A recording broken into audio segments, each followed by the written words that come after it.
the sands of time down paths forgotten. I drift so far from home, the will that drives me to win back all that's mine won't kneel before you with the same just flesh and bone. 'Cause I fight for my life, my love, my kid, make my last stand. Oh, I know it lies within, I fight along. This message I will send, overwhelmed, is this the end?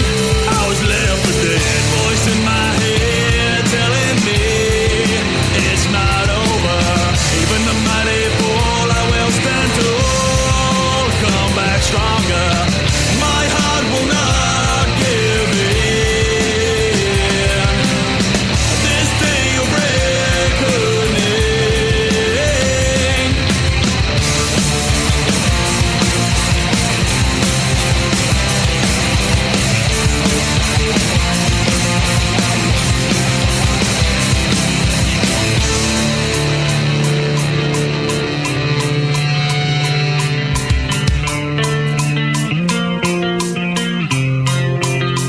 Time takes its toll.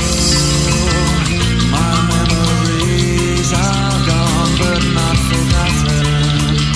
I walk a different road down city streets. I know that on this day tomorrow comes to light my way. I was left for dead, voice in my head telling me it's not over. Even the mighty fall, I will stand tall, come back stronger. My heart will not give in. This day of reckoning. Whoa.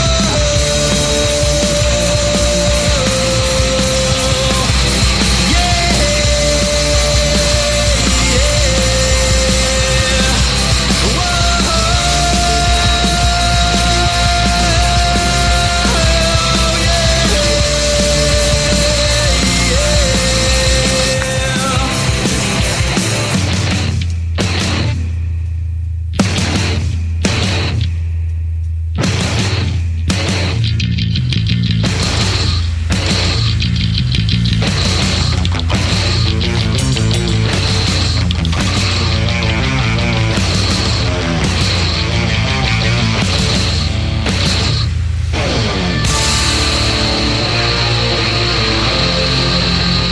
I was left for dead, voice in my head telling me it's not over. Even the mighty fall, I will stand tall, come back stronger. My heart will not give in. Hello everyone, this is Lori Smith on Spreaker. Glad to be here, and just that's Left for Dead, my endeavor. And this is a show I want to talk about Walking Dead, spiritual child abuse. This is I'm just doing a series of shows here on Spreaker right now, but have to do them when I really feel the need really to come on and speak about this stuff. And I don't plan my shows really. I don't write the information down and then read it off a sheet of paper. I'm just talking from my heart and from my experience. And so, I've been thinking a lot about a lot of the different aspects of the abuse that I went through and that I know so many other people have gone through. And spiritual child abuse, I don't study spiritual child abuse. I've done a whole lot of looking in at the different types of child abuse, or, for instance, child physical abuse, verbal, emotional, psychological. Spiritual abuse is something I really haven't studied up on, and haven't done a whole lot of looking at it. There is a book that I actually read that was something, I guess you could say, along the same lines of looking at the issues of spiritual child abuse, and that's Robert Burney's book. I forget actually the name of it. I'll have to get it, and maybe I'll post it here in a comment. But Robert Burney, B-U-R-N-E-Y. And he wrote a really good book. It's been quite a few years since I've read it, actually, and I haven't even thought about it, so I forgot the title. But that was a pretty helpful book at the time, taking a look at the issues of what happens to children who are spiritually abused. And it does, maybe people could say all child abuse affects children there's spirituality, there's soul, the core being, the inner part of a person, that, I mean, for me, it's not just the soul, but it's the spirit as well. And I'm a Christian, so I don't really talk a whole lot about that, but I'm working on a Bachelor of Ministry degree in theological seminary. That's online studies. I do all this from home, but I'm always studying and really in the Word. And so spirituality, it's a big issue. And the reason I want to talk about it tonight is because so many children out there, not just myself. I mean, this is going on since time began. I'm just willing to talk about it out in public. That's all. But so many children will be abused horrifically. The world might say psychologically, because really all, to me, it just makes sense that all abuse is psychological, whether it's physical, sexual, verbal abuse. It's all ends up being psychologically damaging, just depending on the degree of the damage done. And for me, in my case, I mean, my parents were both brought up on child abuse charges, and they were both at the time diagnosed with mental disorders.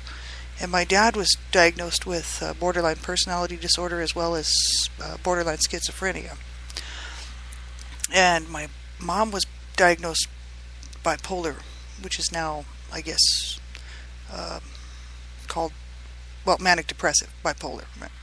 It's called bipolar now, but it used to be called manic depressive. But the two of them, they weren't necessarily big-time Christians or anything like that. But my dad was a Christian, and he went to church, and my mom didn't go to church with him. They did when they were first married, but she stopped going to church with him after a while, and she said because he was abusing the boys, especially at church, or the sons. We're talking about my brothers, because they wouldn't sit still, and so she wouldn't allow the kids to go with him, and she wouldn't go herself. So she stopped going to church with my dad, but he wasn't really a big-time Christian until after I was born, and then he became what you might call like a real, evangelistic type Christian. And he used to, we didn't have any money, grew up really kind of in a poverty-stricken neighborhood, and we didn't have very much money, and weren't well off, and didn't have a whole lot of money for clothes or shoes. We definitely had lots of food, but we didn't have extra stuff sitting around. And it was a large family with a small income. And my dad would go out and buy these white suits and white shoes, and he would go to church. My dad, now, keep in mind, was mentally ill, diagnosed borderline schizophrenic as well as personality disorder, borderline personality disorder. So, this whole thing of him going to church in a white suit and white shoes ought to clue somebody in. He thought that he was a saint, and he used to think that. He thought that he was the only one that knew the Bible, and he would say stuff like that. But I remember growing up and seeing him go to church, and then seeing him come home, and then the fights would start. This was Sunday, so Sundays were always really a real letdown at our house, let's just say. A real bummer. And because it would always be fights, the weekends, because when my dad was at work during the week, even if it was summertime and we were home from school, then it was pretty mellow. But as soon as my dad would come home, especially on the weekends, because he didn't work on weekends, then the fights would start. So they would fight all weekend, but they would fight on Sundays especially, because my dad would come home and he would say stuff like, I remember this, I used to be 4 or 5 years old, and I remember him saying these things, literally remember him coming in the house and saying, "You're all sinners, you're all going to hell." And I didn't really know anything about what that meant or anything like that, so it didn't really bother me. But I could see the reaction from my mom. And then my mom would start in, and she would be like, "Well, if you're going to heaven, then I'm glad to go to hell, because I don't want to go to the same place you're going," and stuff like that. Now, she said that all her life, so this is not just from memory. She actually repeated that several, many thousands of times, if not every Sunday. And because my dad would just really ream my brothers out. My brothers were, at the time, when I was 4, the next brother next to me was 7 years older than me, so he would have been 11. The next one up would have been 13. The next one 15, and then the oldest brother had already moved out. He left the home when he was 16. He was smart. He got out, and my dad would just berate my brothers and, you're sinners, look at you with your long hair. And my mom actually would encourage my brothers to do drugs. Like, she wouldn't say, "Oh, here, boys, here's $20, go get drugs." But when my brothers would be high, because they would get high, like at the house, like they were smoking in their bedroom, and they would be getting high and stuff. And you got to keep in mind, this is the '60s, right? Now, my parents were not hippies, but my mom, in order to she used them against my dad, so that they would take her side. So anything that they kind of, wanted to get into and do, it's not that she liked what they were doing. It's just the fact that she could use that as a weapon against my dad. So she let them grow their hair long. She let them drop out of school. My dad obviously did not want them to drop out of school. My mom actually said, no, they can drop out if they want. That's their decision, because she was doing everything she could to try to manipulate everything against my dad. Now the sad part is the kids paid the price, because my dad, he didn't pay the price for that. My brothers did, the kids did, and we all did. And the sad thing is that, I don't know, my mom, I can see why she did what she did, because my dad was just such a horrific father, as well as a horrific husband. He didn't lose out on that. The kids did. They lost out on education, and they were allowed to continue, drug use and whatever. And I think my mom was trying to encourage also a little bit of their own personality, like if they wanted to keep their hair a certain way, well, sort of thing, like let them, because my dad was completely abusive towards them. Completely. Like, that's why my parents were brought up on abuse charges, both of them actually, because my dad had beaten up one of my brothers badly, and he went to school bruised up and banged up, and he told the nurses, because the teacher took him to the nurse. The nurse asked him a few questions, and he said he didn't want to go home. He was afraid to go home. So they got the authorities involved. And the thing is like, the stuff that we heard from my parents, it was just absolutely horrific. My dad, just to get into the spiritual abuse issue, my dad, because he was mentally ill, at night he would think that the devil was going to get him. So if he wasn't raping my mother, which he quite often did, or beating on the brothers, then he was running around saying that he should kill us all. And he would run around. I talked about this a little bit last night, but I wanted to kind of go into it, because this is the horrifying stuff that kids, I know, like, I'm not the only one, right? This goes on. This absolutely does go on. It goes on today, and it went on yesterday, last month, 5 years ago. It's going on, right? And my dad would say that he should kill us all at night because we were of the devil. And all of us kids were just demon seed. And this is the stuff that I had to grow up listening to. And actually, I had to listen to this the whole entire time I was growing up. So it wasn't just 4 years old. 5, 6, 7, 8, 9, 10, 11, 12. And sometimes, like some periods of time where it got really bad, I would actually believe that he was going to kill us. Other times I'd just blow it off with grain of salt, being like, well, he hasn't killed us yet, so I suppose he's not going to kill us. But we never got a good sleep, and my sleep was always disrupted. Excuse me. And all of our sleep was, actually. And he was always hearing demons and seeing, demons, and saying the devil was going to get him. And he was always wailing and screaming and freaking out, running around naked. And like I talked about that quite a bit, because my dad was suicidal, and so he would run out onto the freeway, especially after my brother was killed. And so I would have been like going on 8 years old. That right after my brother was murdered, he used to run out naked on the freeway, because our house was really close to the freeway exit. It was like the house was actually backed onto a fenced, guarded fenced sort of a dirt area where the freeway actually began. So like, my dad had easy access to the freeway, and he would run out on the freeway in the middle of the night, trying to get hit by cars or trucks, semi-trucks, and naked. And so my brother would have to go and get him and bring him home. And, in the meantime, all of our lives, we heard, that we were just evil, that we were the devil's seed, mainly from my dad. Now, what my mother used to do was say horrible things.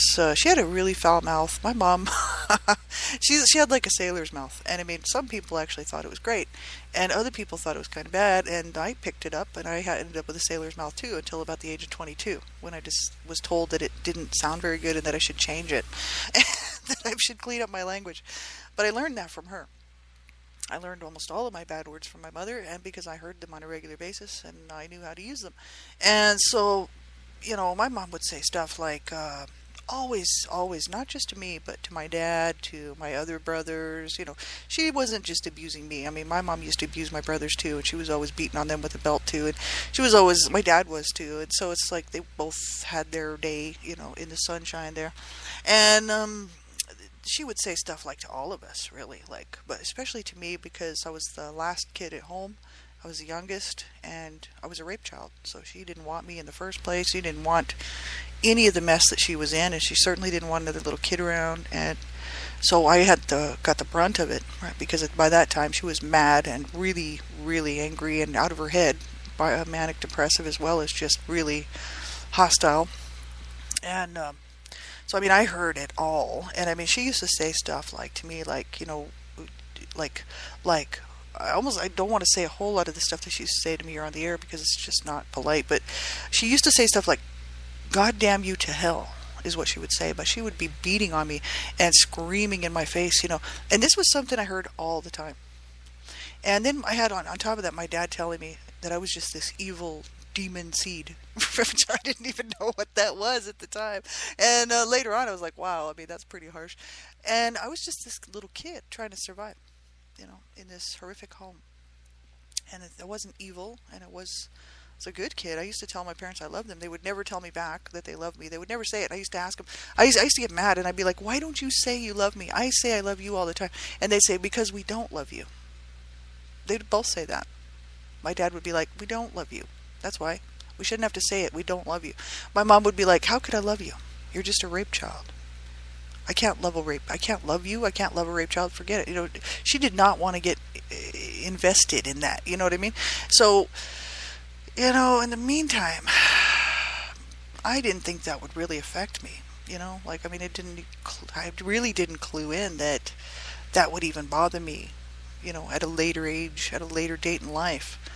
And as I would hit my early, preteens, I noticed that it really did bother me. And it's actually really started to affect me, because when I was 10 years old, I actually realized that I thought I was dead.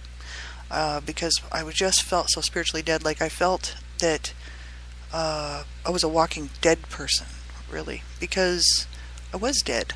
There was no life left in me. I really felt like I spoke here before that, my especially my mother had really killed me. She really killed my soul and my spirit. And so I used to tell her, just go ahead and kill me, because I was kind of hoping and wishing, kind of secretly. I would tell her that, but I wouldn't tell other people that. But I would tell her, go ahead. I don't care. Kill me. It's fine. Get it over with, man. I'm tired.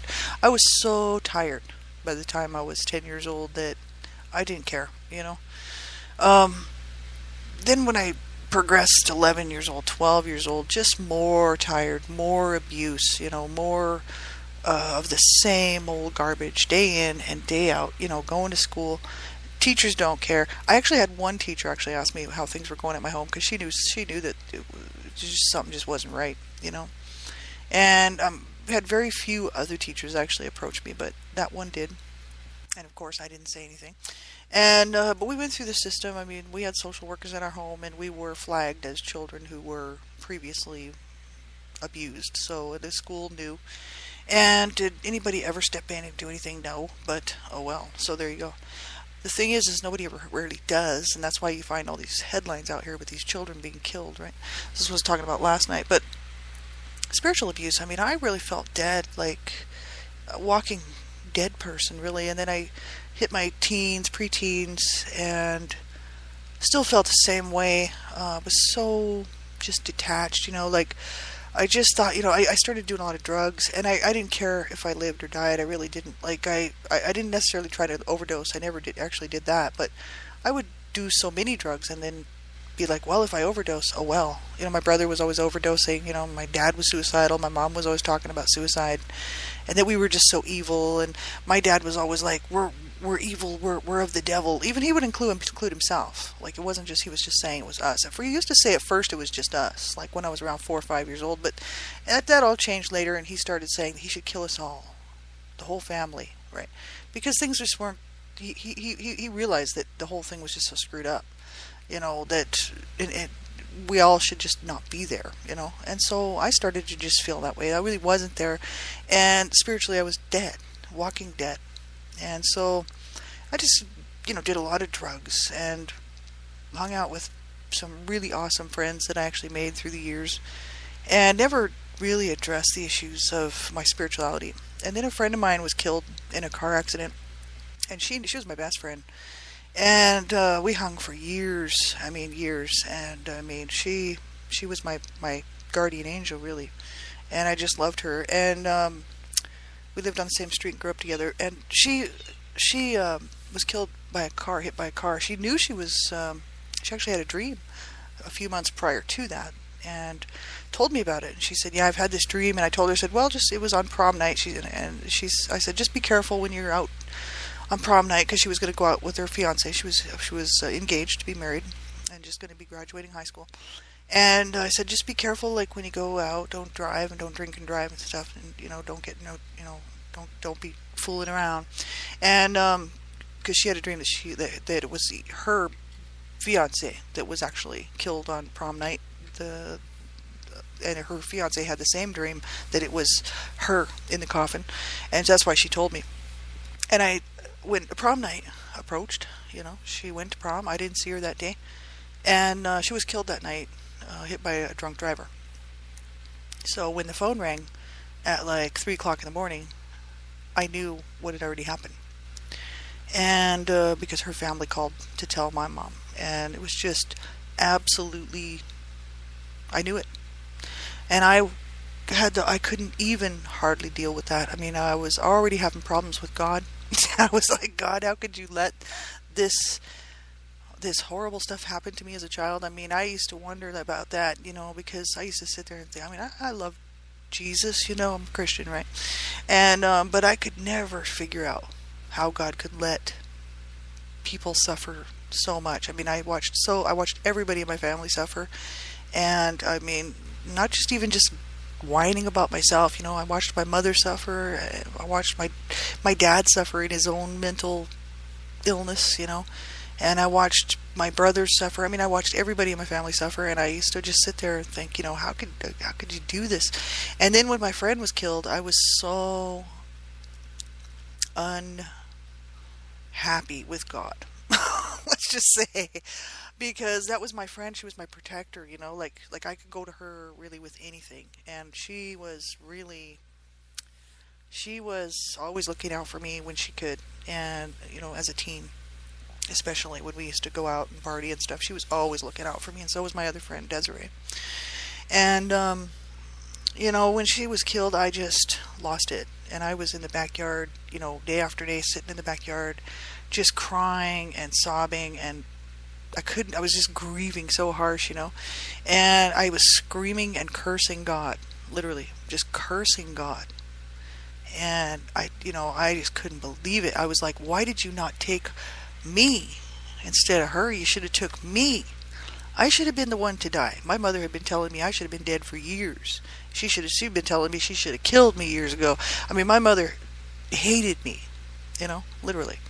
And her mother loved her daughter. I mean, my friend's mother loved her daughter, loved her children.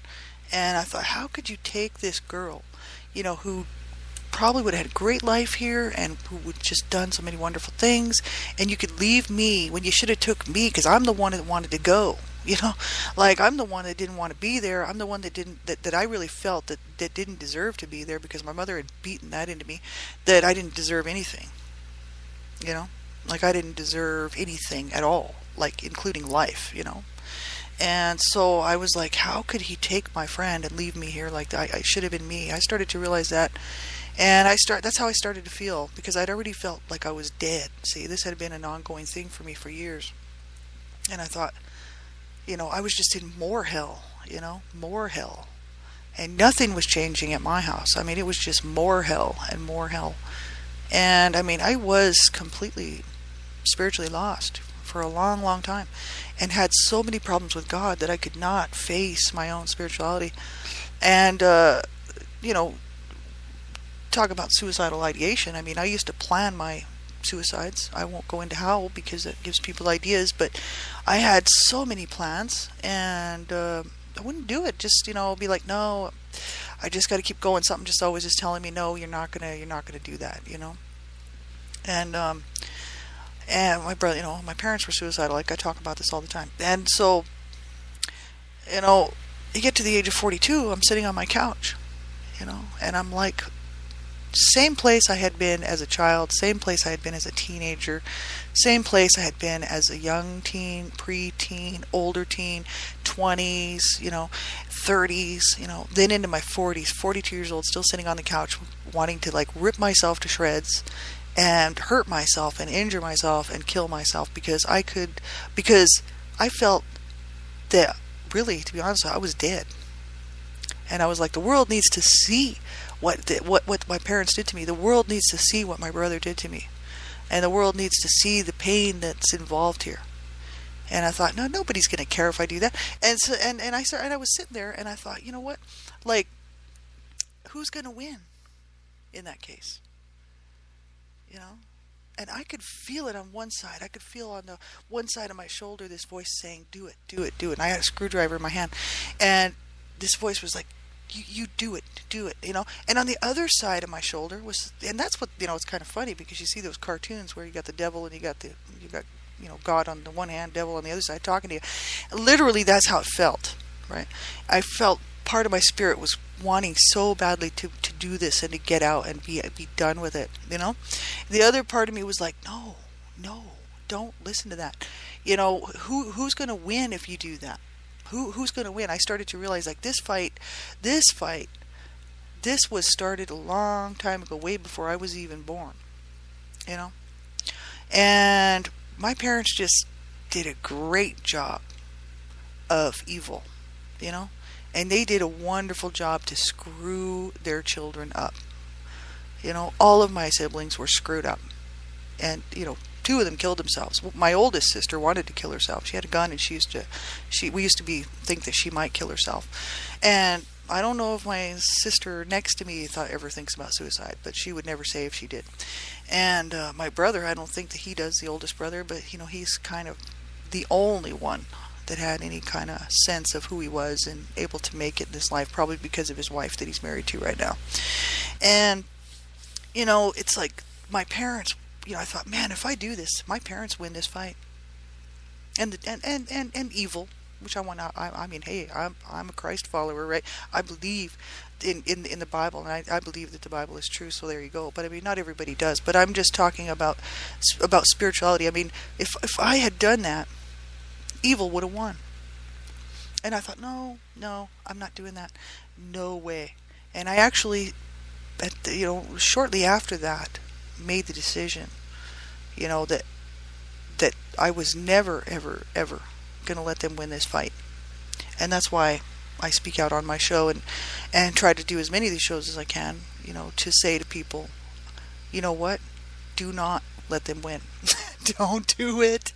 I'm telling you, I wish I could have reached my brothers. I really do, because I wish I had the strength and or the whatever it took to reach my brothers, because it's really they lost, right? They lost.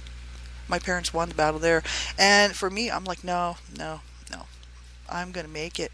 And that's like the biggest ultimate victory ever, right? So do not ever give up. Take care, everybody. Have a great night.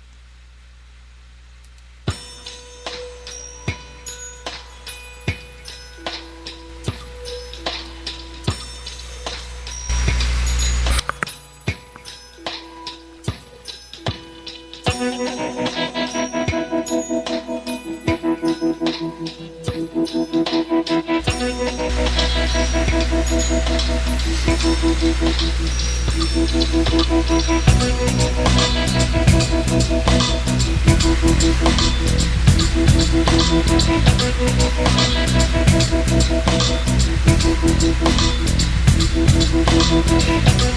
running away